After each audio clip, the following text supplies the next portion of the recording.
خیبر پختونخوا میں دہشت گردی کے پیچھے سیاسی مجرمانہ گٹھ جوڑ ہے۔ خارجی دہشت گرد اور سہولت کار کوئی بھی ہو، کسی بھی عہدے پر ہو، ان پر زمین تنگ کر دی جائے گی۔ ترجمان پاک فوج لیفٹیننٹ جنرل احمد شریف چوہدری کا دو ٹوک اعلان۔ کہا دہشت گردوں کے سہولت کار خارجیوں کو ریاست کے حوالے کریں یا ساتھ مل کر انہیں انجام تک پہنچائیں، یہ نہ کیا تو پھر ایکشن کے لیے تیار ہو جائیں۔ افغان وزیر خارجہ دہلی میں بیٹھ کر بیان دے رہے ہیں، کیا بھارت کی اجازت سے مذاکرات کریں گے؟ وزیر دفاع خارجہ آصف کہتے ہیں بھارت شکست کی خفت مٹانے کے لیے افغان سرزمین استعمال کر رہا ہے، کالا دم ٹی ٹی پی سے حساب برابر کریں گے، پھر دیکھتے ہیں افغان حکومت کیا کہتی ہے۔ کالا دم ٹی ٹی پی کے ساتھ سکور سیٹل ہوگا اور ضرور ہوگا۔ دہشت گرد افغانستان سے آئے تو ہم ان کے پیچھے ضرور جائیں گے۔ بھارت کو کابل کے راستے بھی شکست کا سامنا کرنا پڑے گا۔ بانی پی ٹی آئی نے نیا وزیر اعلیٰ نامزد کر کے ریاست کو بلیک میل کرنے کی کوشش کی۔ ان کی لیڈرشپ جو ہے دلی میں بیٹھ کے آفر کر رہی ہے یہ مذاکرات کرنا چاہیے، کوئی انڈیا سے پرمیشن لے کے یہ آفر کر رہے ہیں۔ ہمارا جو دشمن ہے جس کے جو ابھی بھی اپنے شکست کے زخم چاٹ رہا ہے، وہ اگر کسی قسم کی سکور سیٹل کرنے کا اٹیمپٹ جو ہے براستہ کابل کرنے کی کوشش کرے گا تو وہاں سے بھی اس کو شکست کا سامنا کرنا پڑے گا بھارت کو، اور اس کے ساتھ جو ہے پھر افغانستان کو بھی اگر انہوں نے بھارت کا اعلیٰ کار بننے کی کوشش کی تو افغانستان بھی جو ہے وہ قیمت ادا کرے گا۔ تو میں سمجھتا ہوں کہ یہ ایک عمران خان صاحب نے یہ نامینیشن جو کی ہے وہ ایک پاکستان کی حکومت کو یا پاکستان کو ریاست کو جو ہے بلیک میل کرنے کی کوشش کی ہے انہوں نے، تو پھر اس کا جواب دیا جائے گا۔ پھر جو ہے تمام تر جو میڈیاز اویلیبل ہیں حکومت کو، وہ اس سے بھرپور جواب دیا جائے گا، وہ کائنیٹک ہو یا نان کائنیٹک ہو۔ ایوانز آر کنسرنڈ جنہوں نے خون ریزی کی ہوئی ہے ان کے ساتھ سکور سیٹل ہوگا اور ضرور ہوگا انشاءاللہ۔ ایک شخص کہتا ہے آپریشن نہیں بات چیت کریں، ایک فرد اور جماعت دہشت گردی کے خلاف بیانیے میں رکاوٹ ہے۔ D G I S P R کی پریس کانفرنس، کہا وہ شخص کہہ رہا ہے ایسی صوبائی حکومت برداشت نہیں جو آپریشن کے خلاف کھڑی نہ ہو۔ مذاکرات پر اصرار کرنے والوں کی بات چیت کا حال دیکھ لیں کیا نتیجہ نکلا۔ ہر مسئلے کا حل مذاکرات ہوتا تو پھر غزوات اور جنگیں نہ ہوتیں۔ پی ٹی آئی کے پی میں بہت گروپنگ ہے، ہو سکتا ہے پی ٹی آئی کی صوبائی پارلیمانی پارٹی کا ایک گروپ الگ ہو جائے۔ 20-30 لوگ الگ ہو گئے تو انہیں مشکلات ہو سکتی ہیں۔ وزیر اعظم کے مشیر رانا ثناء اللہ کی پروگرام اعتراض ہے میں گفتگو، کہا سلمان اکرم نے بتایا گنڈا پور بانی کے حکم کی تعمیل نہیں کر رہے اس لیے ہٹایا۔ بانی پی ٹی آئی دہشت گردوں کے خلاف آپریشن کی مخالفت کر رہے ہیں۔ کے پی میں کسی کی بھی حکومت ہو آپریشن میں رکاوٹ نہیں ڈال سکتی۔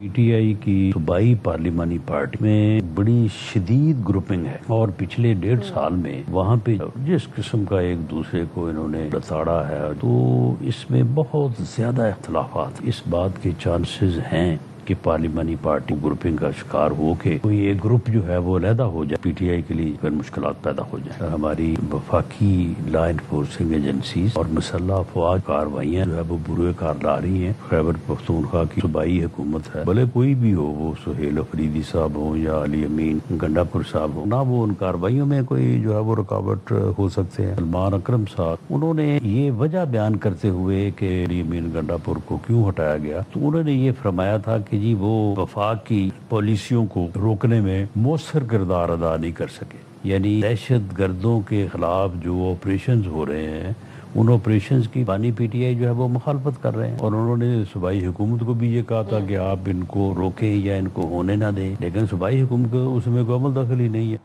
کوئی یہ سمجھتا ہے اس کی سیاست ریاست سے بڑی ہے تو ہمیں قبول نہیں، اپنی گھٹیا سیاست، ذاتی مفاد اور گمراہ کن ایجنڈے سے فوج کو دور رکھیں۔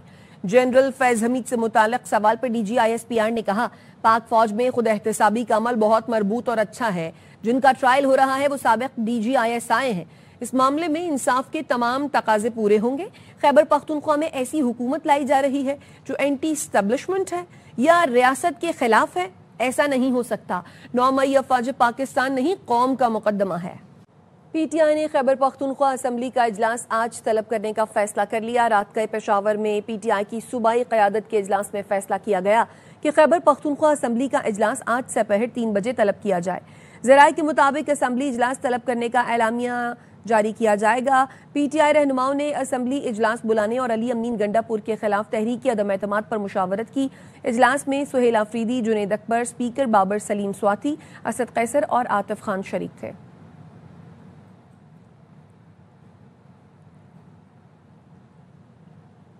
کراچی میں anti vehicle lifting cell Gulberg نے کارروائی کرتے ہوئے پولیس اہلکار کو گرفتار کر لیا ہے۔ پولیس اہلکار کو موٹر سائیکل چوری میں ملوث ہونے پر گرفتار کیا گیا۔ مزید جانتے ہیں عدنان راجپوت سے، اپڈیٹ کیجیے عدنان۔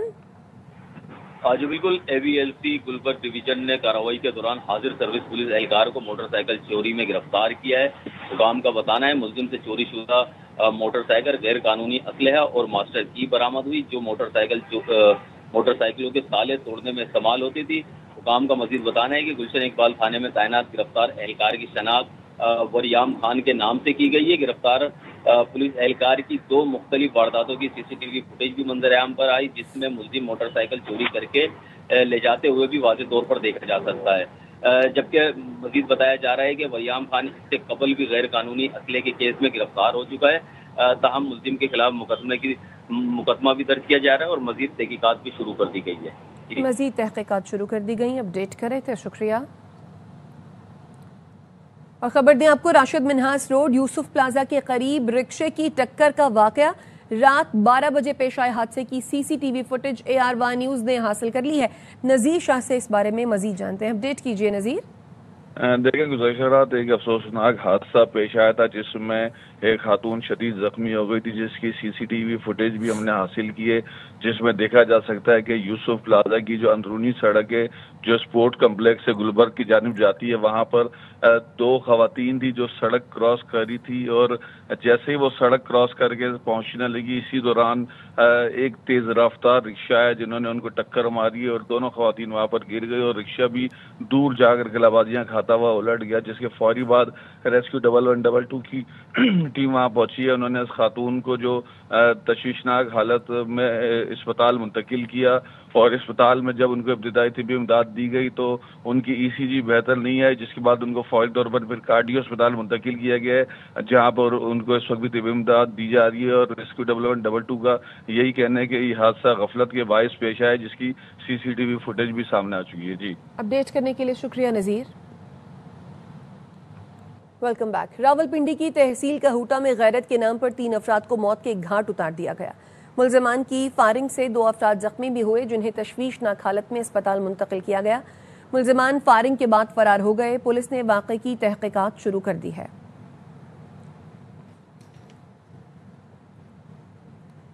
لاڑکانہ کے قمبر روڈ پر خوفناک ٹریفک حادثہ، تیز رفتار کار 2 موٹر سائیکلوں سے ٹکرا گئی، 3 نوجوان جاں بحق، 2 زخمی ہو گئے۔ ریسکیو حکام نے بتایا ہے بیڑو چانڈیوں کے قریب تیز رفتاری کے باعث کار نے 2 موٹر سائیکل سوار افراد کو کچل دیا۔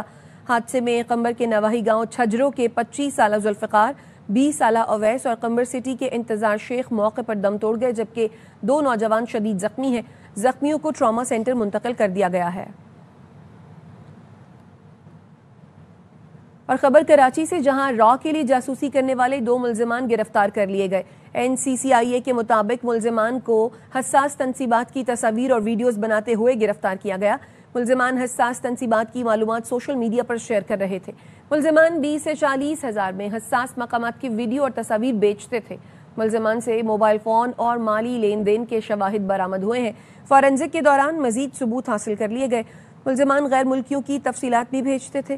ملزم محمد عبداللہ اور عدنان طیب کے خلاف مقدمہ درج کر لیا گیا ہے۔ نیٹ ورک کے دیگر ممبران کی تلاش جاری ہے۔ کارروائی دیگر اداروں کے تعاون سے 9 اکتوبر کو موچکو روڈ پر کی گئی۔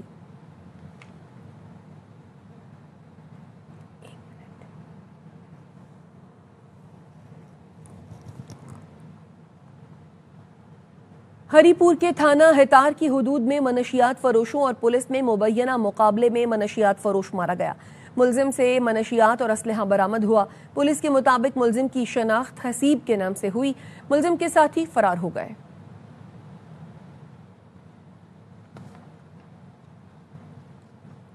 فیصل آباد کے علاقے امین آباد میں مسلح ڈاکو اہل خانہ کو یرغمال بنا کر 42 لاکھ روپے سے زائد مالیت کا سونا اور نقدی لوٹ کر فرار ہو گئے۔ پولیس کے مطابق 2 ڈاکوؤں نے شہری عامر کے گھر میں گھس کر اہل خانہ کو یرغمال بنایا۔ ڈاکو 36 لاکھ روپے کے طلائی زیورات اور 6.5 لاکھ روپے لوٹ کر لے گئے۔ متاثرہ شہری نے ڈکیتی کی رپورٹ تھانہ سمن آباد میں درج کروا دی ہے۔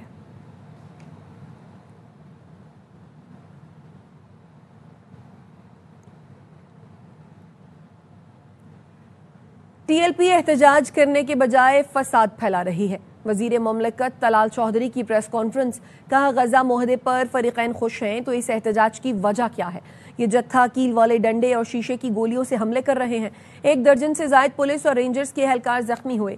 سیف سٹی پروجیکٹ کے کیمرے توڑے گئے، ہوائی فائرنگ کی گئی۔ جتھا لا کر اسلام آباد میں تماشا لگانے کی بالکل اجازت نہیں دی جائے گی۔ اسلام آباد میں وفاقی وزیر داخلہ محسن نقوی اور وزیر مملکت طلال چودھری کا فیض آباد کا دورہ، سیکیورٹی کے خصوصی انتظامات کا جائزہ لیا۔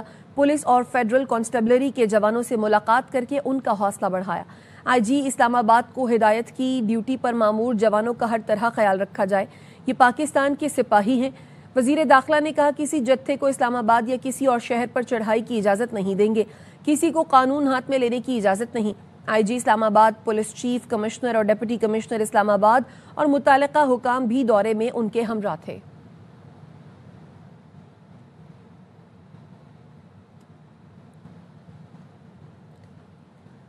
پاک جنوبی افریقہ ٹیسٹ سیریز کی تیاری حتمی مرحلے میں داخل۔ دونوں ٹیموں نے قذافی اسٹیڈیم لاہور میں بھرپور پریکٹس کی۔ پہلا ٹیسٹ اتوار سے شروع ہوگا۔ اور اب ٹیک اپڈیٹ۔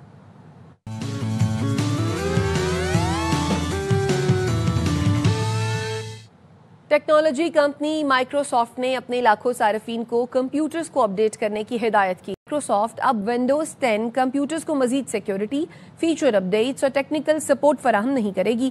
اگر صارفین نے کمپیوٹرز کو اپڈیٹ نہیں کیا تو وہ سائبر حملوں کی زد میں آ سکتے ہیں۔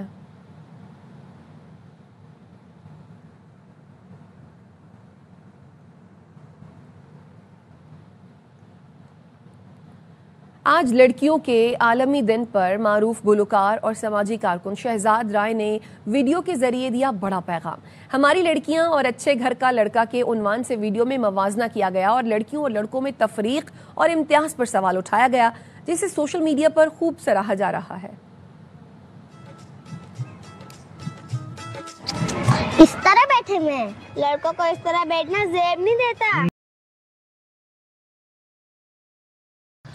تیرا مکھڑا ہنسی جادو۔ کیا بات کرتی ہے؟ اچھے گھر کے لڑکے یوں سڑکوں میں گانا نہیں گاتے۔ کیا فحاشی پھیلا رہے ہیں؟ لڑکوں پہ چھوٹی آستین اچھی نہیں لگتی۔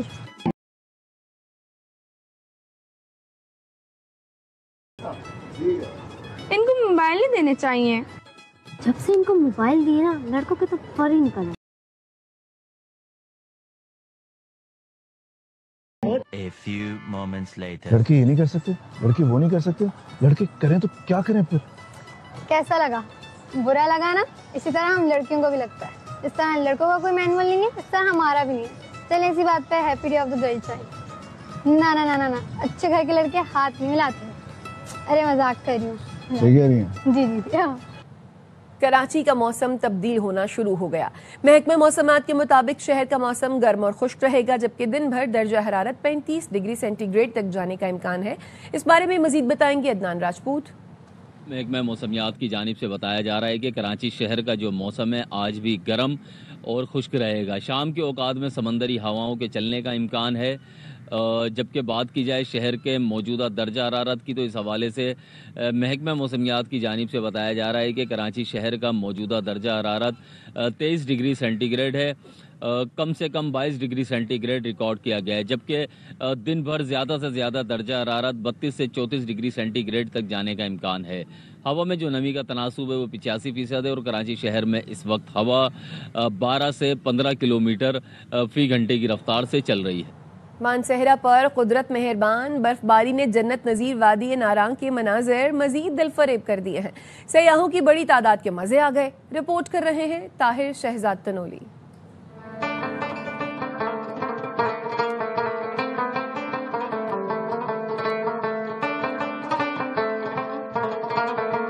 مانسیرا کا سیاحتی مقام نراں قدرت کے انمول خزانوں میں سے ایک ہے۔ حالیہ برف باری نے یہاں کی خوبصورتی میں ایک نیا رنگ بھر دیا۔ برف کی سفید چادر نے پہاڑوں کو ایسی دلکش چمک دی جیسے قدرت نے اپنی خاص نظر سے نوازا ہو۔ برف باری کے بعد جھیل سیف الملوک اور جھیل لولو سر نے اپنا طلسماتی روپ دھار لیا ہے۔ پر بہت مزہ آ رہا ہے، بہت ساری اسنو فال ہے، بہت اچھا موسم ہے اور اتنی زیادہ جیسے برف ہے تو اتنی زیادہ ٹھنڈ ہے بھی نہیں، مطلب برداشت ہے۔ وادی کاکان سیف الملوک میں اور ہم ادھر بہت انجوائے کر رہے ہیں، ادھر بہت مزہ آ رہا ہے۔ نراں ایک ایسا جنرل نظیر سیاحتی مقام ہے جہاں قدرت کی رنگینی یہاں آنے والوں کو مسحور کر دیتی ہے۔ Tahir Shahzad Tanoli, A R Y news, Naran, Mansehra. دیکھتے رہیے ARY نیوز۔